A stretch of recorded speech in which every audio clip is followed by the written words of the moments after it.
Hi everyone. So today I will discuss one new algorithm, that is message digest. This algorithm basically used for the authentication purpose.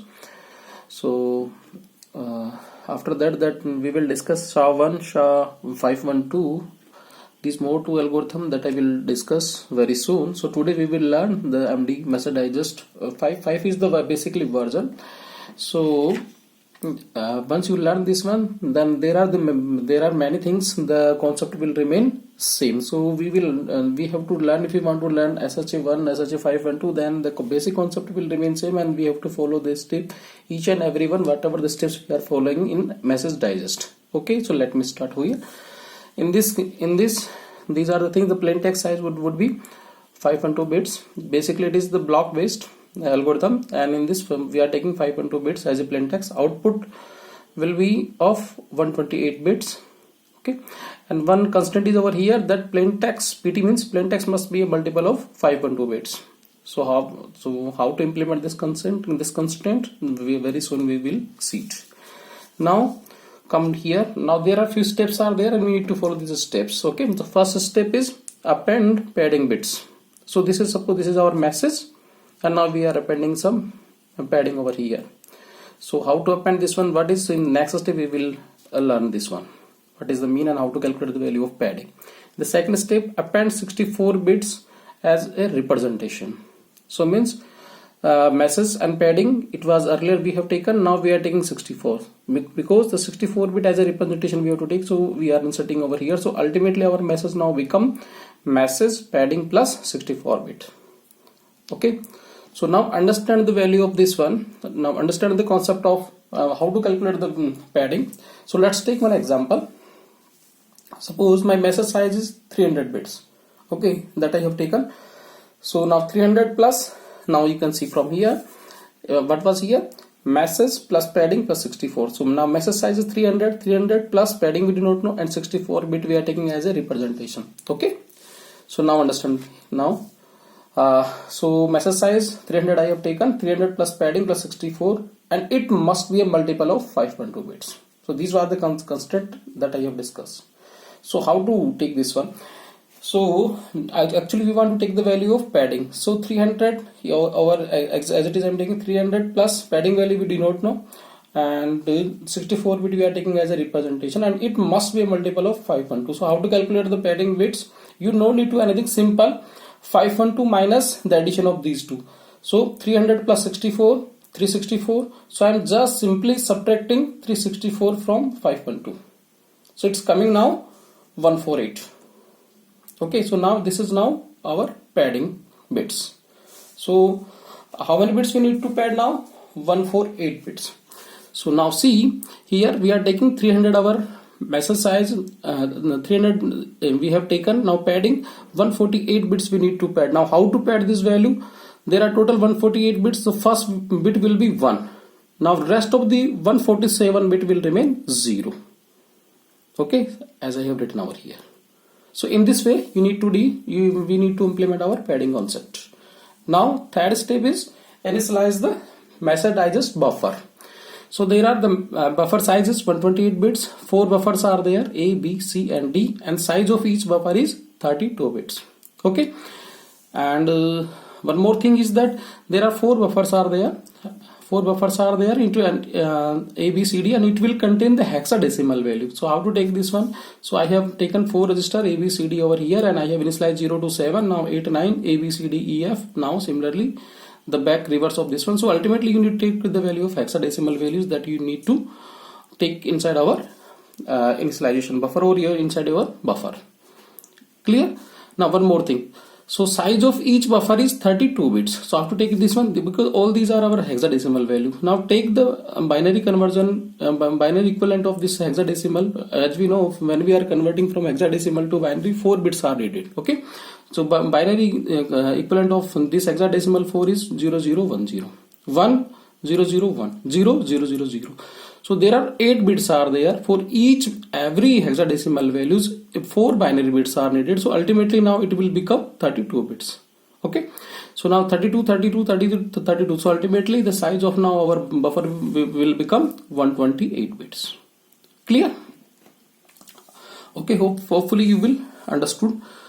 Now in the next thing, there are 4 rounds are there, and in each round we have 16 constants. So now let's understand what is the size of our plain text. 512. Okay, that we have already taken. Now the initialization vector we are taking A, B, C, D. We are initializing value of A, B, C and D, and the size of this one is 128 bits. It is written over here very clearly that we have initialized our ABCD, and we are taking directly the hexadecimal values. Okay, in the last step that we have learned. Now see, there are 4 rounds are there. Round 1, round 2, round 3, round 4 are there, and each round we are taking some F, G, H and I. All these are our logical function. Okay, and T is basically our constant. So in the first round we are taking this logical function F and constant value 1 to 16. So 16 constant value, and these value also be a hexadecimal value. Okay, so hexadecimal value we need to take. So in this round 1 we will take first logical function F, and 16 constants we need to take. And next one is X. What is X of I? This is the part of our plain text. So in this round 3 things are there. Part of plain text, initialization values buffer ABCD values coming here, and in round 1 we are taking the logical function F. Okay, in round 2 similarly we will take logical function G, and now constants 17 to 32 and some part of plain text. In round 3 similarly we will take logical function H, and the constant value we will take from 13 to 48, and part of plain text again we will take over here. In round 4 we will take the logical function I, and the constant value we are taking 49 to 64, and we are taking some part of plain text. And finally we will apply our addition modulo. Why we are taking, suppose during the addition if is any carry is generated, so our output will go from 32 to 33 bits. So if during the addition if carry is generated, so to avoid that carry we need to take the addition operator, modulo addition operator. So it will automatically reduce that extra carry that was generated. Okay, so finally after that it will come our message digest. Okay, now the size of this one is again 128 bits, and it is our message digest. So if there is another block, suppose in this case we are taking single block, if there is another block, then the output of this one can be given as input to the next block. Okay, in this case what was our input? Initialization vector we are taking, and in this we are taking the hexadecimal of ABCD that we have randomly selected. But if there is another block of 5 and 2 bits, then this message digest will be given as input for the next block of plain text. Okay, so now see what is the value of now here the logical function we have seen in round 1 F, G, H and I. So there are some logical function F. We are applying the logical function on B and B, C, D registers, and how to calculate? We have to take the AND of B and C, and first of all we will take NOT of B, and then we will apply the AND operator with D, and then finally we will take OR operator. So simply for G we will take the BCD values, and we will go for the AND operator between B and D, and first of all we will take NOT of D, and then we go for AND of C and the output of this value, and finally we will apply OR gate. Similarly we will take the in logical function H we are taking the again BCD values, and we will directly go for XOR operator. Now at the time of I again we are taking BCD values. First of all we will take the OR values between B and D, and before that we need to take the NOT of D, and finally we will take XOR with C. So in this case these are the logical function we need to apply. Now let's understand what we are doing over here. What is the processing in buffer? So there are total 64 constants are there. Okay, so how many rounds are there? 4 rounds are there, and each round have 16 constant, as we have seen over here. T 1 to 16, 7 to 32, etc. Okay, now see what is the process in buffer processing in our buffer. So let me set camera first. Yeah, this is the actually the processing. Actually what we are doing, we are calculating the value of this one, this function. We are calculating the value of this one. Okay, so we will understand very soon over here. So it was our initialized buffer A, B, C, D. There we have taken the hexadecimal value of A, B, C, and D. Simply you can see over here. Now what we are doing, we are applying the function f. Okay, what are the value we are taking? B, C, and D. B, C, and D.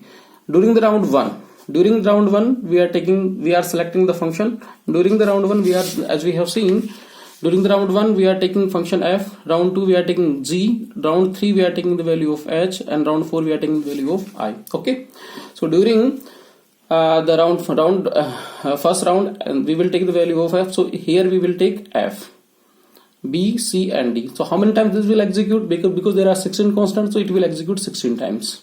Okay, and now the output of this one will be addition modulo with age value we are taking, and output it will come over here, and then we will apply the part of plain text over here, and then again we will go for addition modulo, and output of this one will be addition modulo with the value of what is t is our constant. So we will take, so there are 16 values are there, so this round will execute 16 times. And finally we are going for the left circular shift. Now how many bits we need to take for the left circular shift? 32 bits. Okay, and then we will store the value inside B register. Okay, so what we have done, the whole procedure we have done only to calculate the value of B over here. Now inside A we are taking the direct value from D, inside C we are taking the value from B as it is, and now inside D we are taking the value of C over here as it is. Only to calculate the value of B we have done all these things. Okay, now you can see from here also, from the diagram, we have implemented this function. What was the A? First of all, we are taking the function value for initial 16 round, or you can say here we are applying the logical function with BCD. For initial 16 rounds we are taking f, for second round we are taking g, and for third round we are taking h, for fourth we are taking I, as I have discussed. And xi is our part of plain text, I is our t of I, this is our constant, 64 constant that we have. And once we have calculated all these things, then we have to go for left circular shift by 32 bits. Left circular shift by 32 bits. Okay, so this function basically we have solved, and to solve this function we have applied this in this diagram. We have applied all these things. So in this way we will calculate the value of our message digest. Once we have calculated the value of message digest, the sender will send this message digest value along with our message. Okay, so at the receiving end, the receiver will receive this information, so it will get the value of message along with the message digest, and again he will apply the same algorithm at the receiving end, and he will again calculate the value of message digest, and finally he will compare the value of his own calculated message digest and the message digest value he has received from the sender sides. Okay, if their value is coming same, means there is no bit has been modified, so there is no problem in our communication, or we can say the sender is an authentic sender. If there is any single bit is different between the sender send message digest and the receiver calculated message digest, even if there is any single bit is different, then we can say the sender is not a authentic user or authentic sender. So in this way this sender can authenticate, the receiver can authenticate the sender. Okay, hopefully you will understood. If you have any comment, then let me know. Thank you.